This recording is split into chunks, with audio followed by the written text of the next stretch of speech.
Wherever you go, whatever you do, throw a little at it. Omax, Vest and Briefs.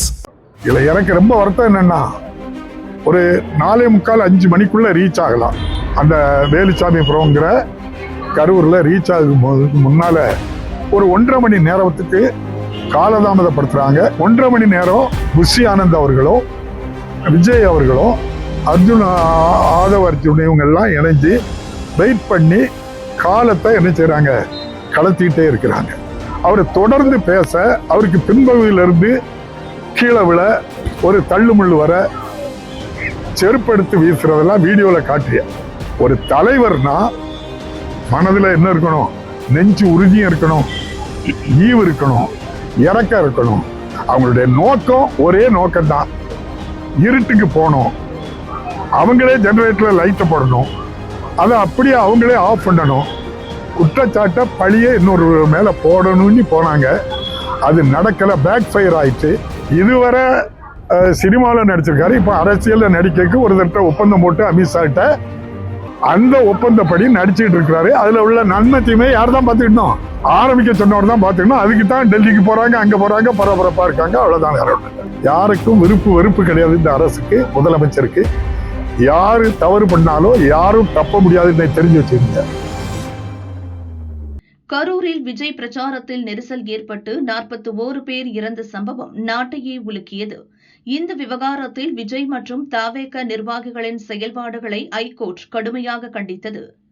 IG Asra Garg தலைமையில் சிறப்பு புலனாய்வு குழுவையும் high court அமைத்துள்ளது.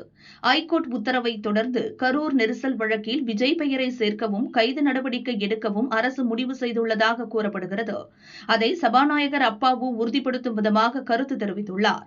திருமாவளவன் ஒரு பக்கம் ஒரு வழக்கு போட்டா வழக்கு எல்லாரும் மேலேயும் போடணும், அவர் விஜயை போட்டிருக்கணும், போடுறதுக்கு தமிழக அரசு பயப்படுதா அப்படிங்கிற மாதிரி கேள்வி. புசியானந்தையும் விட்டுறணும், கேசே மக்கள் இல்லாம விட்டுறணுங்கிறாரு. காலை 8:45 மணிக்கும் நண்பகல் 12 மணிக்கும், முதல்ல 8:45க்கு நாமக்கல்லையும் கரூர்ல 12 மணிக்கும் அந்த கூட்டம் நடைபெறும்னு சொல்லி நம்ம சொல்லலை, விஜயுடைய அதிகாரப்பூர்வ இணையதளத்தில் பதிவிட்டிருக்காங்க. 8:45க்கு சென்னையில் இருக்காங்க, காலதாமதமாக போகிறாங்க. ஏற்கனவே நாமக்கல்லே பல பேர் மயங்கி விழுந்து அவர்களெல்லாம் ஆஸ்பத்திரிக்கு அனுப்பியிருக்காங்க. ஏற்கனவே பல கூட்டங்கள்லேயும் இதே சம்பவம் நடந்திருக்கு. பல இடங்களில் 1-2 பேர்கள் இறப்பு ஏற்பட்டது எல்லாருமே தெரிஞ்சது, அதை நான் திரும்ப பேச வேண்டியது இல்லை. இதில் எனக்கு ரொம்ப வருத்தம் என்னென்னா, ஒரு 4:45 மணிக்குள்ளே ரீச் ஆகலாம். அந்த வேலுச்சாமிபுரம்ங்கிற கரூரில் ரீச் ஆகும் போதுக்கு முன்னால் ஒரு 1.5 மணி நேரத்துக்கு காலதாமதப்படுத்துகிறாங்க. நீங்கள் எல்லாம் உங்கள் பத்திரிகைகள் எல்லாத்துலேயும் அந்த செய்தி இருக்குது. 1.5 மணி நேரம் புஷி ஆனந்த் அவர்களும் விஜய் அவர்களும் ஆதவ அர்ஜுன் இவங்க எல்லாம் இணைஞ்சு வெயிட் பண்ணி காலத்தை என்ன செய்கிறாங்க, கடத்திக்கிட்டே இருக்கிறாங்க.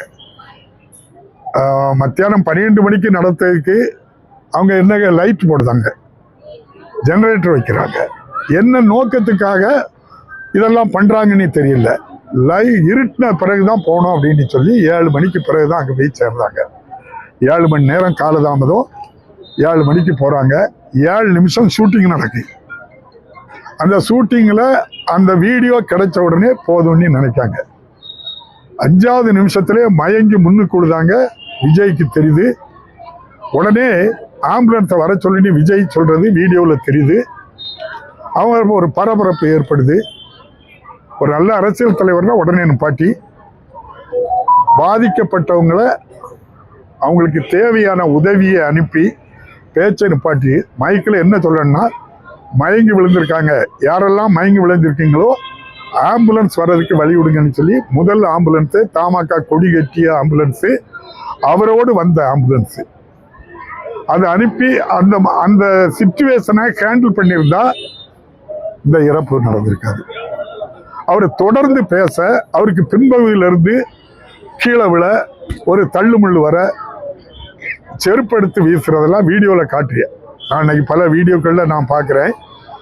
அந்த கட்சிக்காரங்க தான் வீசுகிறாங்க.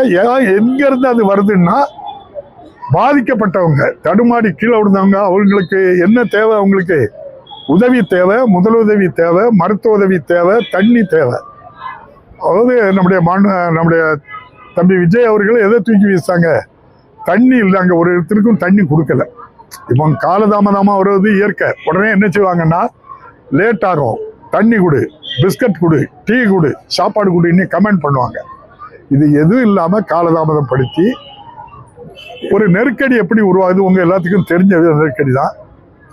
விஜயோட சேர்ந்து ஒரு 10,000 பேர் போவாங்க எல்லா இடத்துக்கும். அதுக்கு ஒரு அரேஞ்ச்மெண்ட், 200 பேர், ஆளுக்கு 50 பேர் கூட்டு வரணும். எல்லா கூட்டத்துக்கும் இந்த 200 பேர் அந்த 50 பேரை கூட்டு வருவாங்க. 50 பேர் வச்சு 10,000 பேர் கூட்டிடுவாங்க. இவங்க அவ்வளவு பேரும் சுத்தி நின்றுடுவாங்க. இப்போ அந்த கூட்டம் திருநெல்வேலிக்கு வந்தாலும் அந்த 10,000 பேரோட தான் வருவாரு. அப்ப இங்க இருக்கக்கூடிய தொண்டர்களோ, அந்த கட்சிக்காரங்களோ, ரசிகர்களோ, பொதுமக்களோ விஜய பார்க்கண்டி வாரவங்களை இந்த 10,000 பேரும் உள்ள விட மாட்டாங்க. இதுதான் பிரச்சனை. அதோட 10,000 பேரோட வராங்க. கிட்டத்தட்ட அந்த கூட்டம் ஒரு 1/2 கிலோமீட்டர் தூரத்துக்கு இங்க நிற்கு. அங்கேயே காவல்துறை சொல்லுது, இங்கே பேசுங்க இல்லைன்னு சொல்லி அந்த கூட்டத்துக்குள்ள கொண்டு இந்த 10,000 பேரும் இந்த வண்டி 12 அடி அகலம், டிவில தான் பார்த்தேன், 19 அடி ரோட்ல 12 அடி அகலத்துல இந்த வண்டி போய் நிற்கு. அந்த கூட்டம் தள்ளுமுள்ளாகுது, எமோஷன் ஆகுது. அவங்களுடைய எண்ணம் இவ்வளவு தள்ளுமுள்ளு, இந்த எமோஷன்ல ஒரு வீடியோ வேணும். அந்த 7 நிமிஷம் வீடியோவை 7 மணி நேரம் காலதாமத்தில் ஷூட்டிங் முடிஞ்சு என்னமே மற்றவங்க வந்திருக்கவங்க எல்லாம் சினிமா பார்க்க வந்த மாதிரி கலைஞ்சு போயிடுவாருன்னு அவர் பண்ணி போயிட்டாரு. அடுத்த ஃப்ளைட் ஏறி பனையூரில் போய் பதுக்கிட்டாரு. ஒரு தலைவர்னா மனதில் என்ன இருக்கணும்? நெஞ்சு உறுதியும் இருக்கணும், ஈவு இருக்கணும், இறக்கம் இருக்கணும். அந்த இடத்துல இறங்கி பாதிக்கப்பட்டவங்களுக்கு முழுமையா அவங்களும் அவங்க கட்சி தொண்டர்களும் எல்லா விதமான உதவியும் செய்திருக்கணும். கடைசி ஆளு சோகப்படுத்தவரை அங்கதான் இருந்திருக்கணும். அதை செய்யாம யாருக்கு வந்த விதியோ அப்படின்னு சொல்லி போட்டு போனா அது எல்லாரும் சொல்ற மாதிரி. அதுதான் நான் பார்க்குறேன். எம்ஜிஆர் எடுத்துக்கிட்டா படத்திலையும் உதவி செய்வாரு, ஒவ்வொரு இயற்கை பேரழிவு வந்தனாலும் உதவி செய்துக்கிட்டே இருப்பாரு. நான் பத்திரிகையில இதுவரை தம்பி விஜய் படிச்சு இவ்வளவு காலம் 50 வயசு ஆகுது அவருக்கு. 50 வயசுல அங்கிள்னு எல்லாரையும் கூப்பிடுதாரு. உங்களை பார்த்தா எல்லாரும் அங்கிள்கணும், நீங்க 50 வயசுல நீர் அங்கிள்னு யாரையும் கூப்பிடுதாரு. அப்போ அந்த உறுதி இருந்துன்னா அதில் இறங்கியிருப்பாங்க, இறக்கம் இருந்துன்னா உதவி செய்யிருப்பாங்க. அவங்க கட்சிக்காரங்க அந்த இறப்புல அவங்க கொடியை போட்டு அவருக்கு இறுதி சடங்கு பண்ணியிருப்பாங்க. கொடிக்கம்பத்தை தமிழ்நாடு முழுதும் அரைக்கம்பத்துல இறக்குன்னு சொல்லியிருப்பாங்க. எதுவும் செய்யாததுனால நீங்கெல்லாம் என்ன நினைக்கிறது தெரியல, நான் எனக்கு தெரியும். இவரு நினைச்சு கட்சி ஆரம்பிக்கல. இதுவரை சினிமாவில் நடிச்சிருக்காரு, இப்ப அரசியல்ல நடிக்க ஒரு தட்ட ஒப்பந்தம் போட்டு அமித்ஷாட்ட அந்த ஒப்பந்தப்படி நடிச்சுட்டு இருக்கிறாரு. அதுல உள்ள நன்மை தீமை யார் தான் பார்த்துக்கிட்டோம்? ஆரம்பிக்க சொன்னவர் தான் பார்த்துக்கணும். அதுக்கு தான் டெல்லிக்கு போறாங்க, அங்க போறாங்க, பரபரப்பா இருக்காங்க. அவ்வளவுதான், வேற ஒன்றும் இல்லை. நான் தவறா சொல்லல, நடந்தது அவ்வளோத்தையும் நான் சொல்லிட்டேன். நீங்க கேட்குறீங்க ஏன் நடவடிக்கை இல்லை? அரசு நடவடிக்கை எடுக்கும். அரசு யாருக்கும் கண்டு அஞ்சக்கூடிய அரசு இல்ல. யாரை இல்ல, நான் சொல்லது நீங்க முழுமையா கேட்டு சொல்லுங்க. யாருக்காகவும் அஞ்சுற அரசு இல்ல இந்த அரசு. யாரை கண்டு பயப்படக்கூடிய அரசு இல்ல. 3 நாள் கழிச்சு RSS மற்ற அந்த பிஜேபி காரங்கள்லாம் குரல் கொடுத்த பிறகு எனக்காக குரல் கொடுத்தவங்களுக்கு நன்றின்னு வெளியே வந்ததுதான் மக்கள் வெட்கி தலி குறையாங்க. இவருக்கு நம்ம பிள்ளைகள் போயிட்ட இப்படி ஒரு ஆள் அனாமத்தா போட்டு போயிட்டாரு. அவங்களுடைய நோக்கம் ஒரே நோக்கம்தான், இருட்டுக்கு போகணும், அவங்களே ஜெனரேட்டர்ல லைட்டை போடணும், அதை அப்படியே அவங்களே ஆஃப் பண்ணணும், குற்றச்சாட்டை பழிய இன்னொரு மேல போடணும்னு போனாங்க. அது நடக்கல, பேக் ஃபயர் ஆயிடுச்சு. வெக்கி தலை குறிஞ்சு வெளியே வர முடியாம வைக்கப்பட்டு இருக்காங்க எல்லாரும். இல்ல, எதிர்கட்சி தலைவர் எடப்பாடி நேற்று ஒரு விமர்சனத்தை முன் வச்சிருக்கிறாரு. கரூர் விவகாரத்துல அரசு துறை செயலாளர்களை கொண்டு விளக்கம் கொடுத்தது ஒரு தவறான நடவடிக்கை. அந்த துறை செயலாளர்கள் மீது அதிமுக ஆட்சிக்கு வந்தால் நடவடிக்கை எடுக்கப்படும் ஒரு ஸ்டேட்மெண்ட் சொல்றாரு. எப்படி பாக்குறீங்க? அது அவங்க விருப்பம். அரசு அதிகாரிகள் தான் ஏன் கூட்டத்தை கட்டுப்படுத்தலைன்னு அரசு அதிகாரியை தானே கேட்குறீங்க. நான் சரியாதான் பண்ணேன்னு அரசு அதிகாரி தானே பதில் சொல்லணும். அதை நான் சொன்னோம்னா நீங்க எதுக்கு சொல்லி அவரு சொல்ல முடியாடி தானே கேட்பீங்க. அது சரியான நடவடிக்கை தான். இந்த கவர்மெண்ட் சரியா தான் பண்ணிட்டு இருக்கு எல்லாத்தையுமே. யாருக்கும் வெறுப்பு கிடையாது இந்த அரசுக்கு, முதலமைச்சருக்கு. யாரு தவறு பண்ணாலும் யாரும் தப்ப முடியாதுன்னு தெரிஞ்சு வச்சுக்கோங்க. ஒரு கூட்டங்க நடக்குன்னா அந்த பொறுப்பாளர் யாரு எழுதி கொடுத்து கேட்டாங்களோ அவனை தான் முதல்ல கூப்பிட்டு கேட்பாங்க. அதனுடைய தொடர்ச்சியா என்ன நடந்துப்பாங்க. இப்போ எல்லா வீடியோக்களும் நீங்க வெளியெள்ளி போட்டு கூட்டம் கூடாது இல்லையா?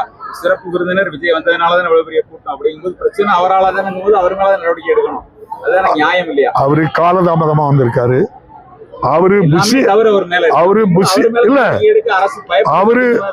அவரு புஷியானது ஆதவ் எல்லாரும் 1.5 மணி நேரமாட்டு ஒரு இடத்துல இருந்து கடறதுக்கு தாமதம் பண்ணி சதியோட வராங்க. அதை அரங்கேற்ற முடியாம போறாங்க. 7 நிமிடத்துல ஒரு வீடியோ கிடைச்ச உடனே சந்தோஷத்துல போறாங்க. எல்லாரு மேலேயும் விஜயா இருந்தாலும் அவரை கைடு பண்ண ஆளா இருந்தாலும் இந்த அரசை யாரையும் தப்ப விடாது, நடவடிக்கை எடுக்கும். நன்றி, வணக்கம். சட்டமன்ற தேர்தலில் திமுக அதிமுக இரு பிரதான கட்சிகள் இருந்தாலும் விஜய் வந்து யாரோட கட்சி ஓட்டு போகும் அப்படின்னு நினைக்கிறீங்க? அதிமுக ஓட்டு பிரிவு நினைக்கிறீங்க? இந்த கரூர் சம்பவத்துக்கு பிறகு அவரை நம்பி ஆள் போக வேண்டிய நம்புதியே. அவ்வளவு பேரையும் நடு ரோட்ல போட்டு 41 பேரை ரத்தத்தை குடிச்சிட்டு ஒரு அஞ்சலி செலுத்தாம போனாரா? என்னமா அவங்கள இந்த தமிழ்நாட்டு மக்களும் பெற்றோர்களும் அனுப்புவாங்க? என்ன தம்பி கேள்வி கேட்க? நன்றி.